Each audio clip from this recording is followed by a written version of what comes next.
जय श्री राधे कृष्ण। भक्त चरित में आज हम लोग उनके बारे में सुनेंगे जिनके नाम तक में श्री कृष्ण बसे हैं। श्री मीरा। आप मीरा नाम लेकर देखेंगे तो आपको श्री कृष्ण की याद आएगी। आज हम लोग मीरा जी के पूर्व जीवन के बारे में सुनेंगे। भगवान के एक सखा थे सुंदर। उनका विवाह काफ़ी पहले हो चुका था। उनकी पत्नी का नाम माधवी था। जब वे गौना कराने के लिए गए तो माधवी की माँ ने माधवी को समझाया कि तुम जहाँ जा रही हो वहाँ एक जादूगर है श्याम सुंदर, कभी भी उन्हें अपना मुख मत दिखाना और उनका मुख देखने का प्रयास मत करना, उनके चक्कर में कभी भी उनसे दूर ही रहना। इतना सब समझा करके माधवी को भेजा गया। लेकिन जब सुंदर माधवी के साथ आ रहे थे तो रास्ते में ही भगवान मिल गए। अब कोई भी नई बहू आए तो सबसे पहले भगवान ही देखते थे। तो इस बार भी सुंदर को रोक कर पूछा कि क्या बात है, कई दिन से तुम गाय चराने नहीं गए साथ में। सुंदर ने कहा कि मैं गौना कराने के लिए चला गया था, इस कारण से नहीं जा पाया। तो भगवान ने कहा कि ठीक है, भाभी का मुख दिखाओ। तो सुंदर ने कहा ठीक है, आप जाके देख लो। जब भगवान गए, रथ पे चढ़ गए और काफ़ी बार कहा माधवी को कि अपना मुख दिखाओ भाभी। लेकिन माधवी तो समझ गई थी। माधवी और सावधान हो गई और अपना घूंघट नीचे कर लिया ताकि भगवान देख ना सके। काफ़ी बार कहने के बाद भी माधवी अपना मुख नहीं दिखाया। इधर सुंदर ने भी कहा कि ये छोटे हैं, ये तुम्हारे देवर जी लगेंगे, इन्हें अपना मुख दिखाओ। काफ़ी प्रयास किया, काफ़ी कहा, लेकिन फिर भी उन्होंने अपना मुख नहीं दिखाया भगवान को। तो भगवान थोड़े से रुष्ट होकर रथ से नीचे उतर आए और माधवी को कहा कि आज के बाद तुम मेरा मुख देखने के लिए तरसोगी। इतना कहकर वो चले गए। अब माधवी तो सोची जो ठीक है, अच्छा हुआ कि चले गए, अच्छा है कि वो नहीं देखेंगे। इसके बाद वे घर लौट आए। जब सुंदर घर आए तो उनकी माँ ने उनका स्वागत सत्कार किया। स्वागत सत्कार करने के बाद सबके मुख पे सिर्फ एक ही नाम, सिर्फ कन्हैया का नाम, श्याम सुंदर का नाम, उनकी कथाएं, सिर्फ उन्हीं के बारे में बातें होती थी। सभी लोग नई बहू को देखने के लिए आए। सभी देखें और देखने के बाद माधवी की काफ़ी तारीफ़ हुई। सभी ने कहा कि बहुत सुंदर है। लेकिन इतना कहने के बाद सभी लोग फिर से श्री कृष्ण की कथा, उनकी लीलाओं के बारे में ही चर्चा करते थे। और माधवी समझ रही थी कि बहुत बड़े जादूगर हैं, सब पे अपना जादू चला कर रखा हुआ है। धीरे धीरे आगे प्रकरण बढ़ता गया। सुंदर की माँ माधवी को लेकर के यशोदा मैया के पास गई ताकि नई बहू को आशीर्वाद मिल सके।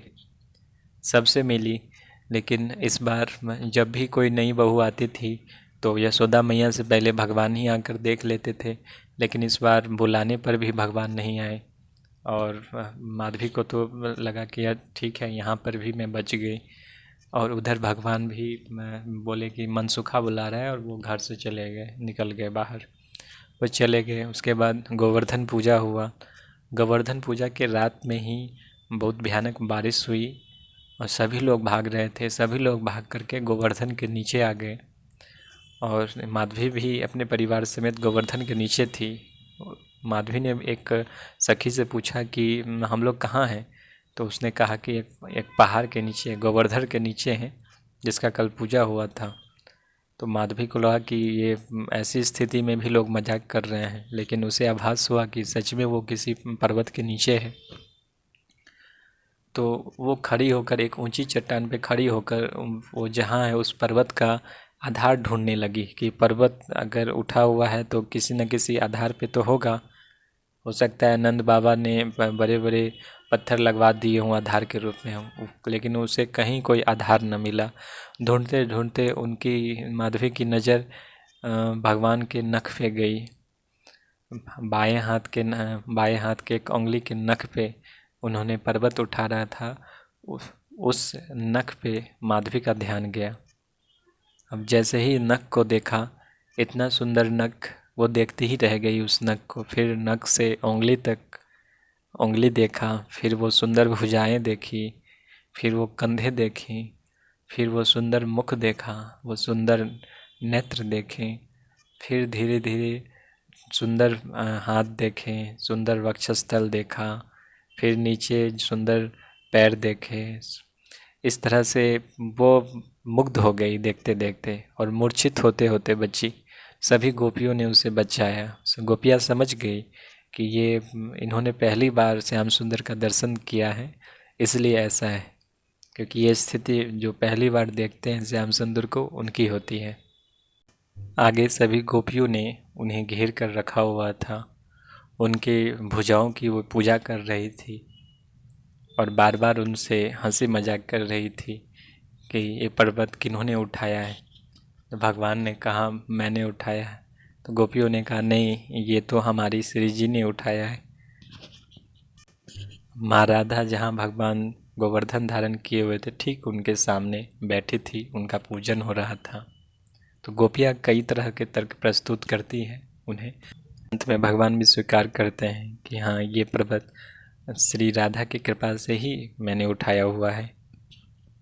माधवी वो सभी गोपियों को साया हटा करके वो सबसे आगे गई और एक गोपी से पूछा कि ये कौन है, क्या स्वयं नारायण हम लोग को बचाने के लिए आ गए हैं?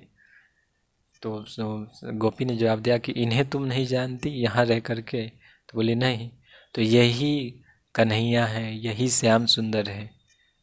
तो माधवी बहुत आश्चर्य के साथ कहा कि क्या ये है, यही यशोदानंदन है? तो सभी गोपियों ने कहा कि यही है। तो वो उसने अपनी माँ को कहा कि माँ, तुमने बहुत गलत किया है मेरे साथ, अनजाने में बहुत गलत किया मेरे साथ। वो भगवान श्री निहारते ही रह गई। और जब ये 7 दिन ख़त्म हो गए, जब वर्षा रुक गई, इंद्र क्षमा मांगने के बाद चले गए, सब कुछ ठीक हो गया, तो भगवान ने सबको आदेश दिया कि अब सभी गोवर्धन के से बाहर निकल जाए, पर्वत से बाहर निकले, अपने अपने घर चले जाए। सभी चले गए, लेकिन माधवी वहीं रह गई। जब भगवान श्री कृष्ण ने दोबारा कहा कि बहरी है क्या, सुन नहीं रही, लेकिन भगवान ने उन्हें मुड़कर नहीं देखा। भगवान जानते थे कि ये माधवी ही है, लेकिन भगवान उन्हें देख नहीं रहे थे। जब माधवी को कुछ समय बाद चेत आया कि भगवान मुझे लक्ष्य करके कुछ कह रहे हैं, तो वे भगवान के चरणों पे गिर पड़ी और कहा कि मुझसे बहुत बड़ी गलती हो गई है। भगवान ने कहा कि अब तुम्हें इस जन्म में जितनी कृपा मिलनी थी मिल चुकी है। माधवी रोती रही, बोली एक बार आप कह दीजिए कि मैं आपकी हूँ, यहाँ सब कोई आपके हैं, आप सबको अपना मानते हैं, मुझे भी अपना मान लीजिए। वो रोती रह गई, लेकिन भगवान ने कहा कि इस जन्म में तुम्हें जितनी कृपा मिलनी थी मिल गई है, अब तुम्हें कलयुग में जन्म लेना पड़ेगा। कलयुग में सभी मेरे भक्त जन्म लेंगे, तुम भी जन्म लेना और उस समय तुम्हारी अभिलाषा पूर्ण होगी। तो माधवी ही कलयुग में मीरा जी के रूप में उन्होंने जन्म लिया। आगे कथा हम लोग अगले वीडियो में सुनेंगे। जय श्री राधे कृष्ण।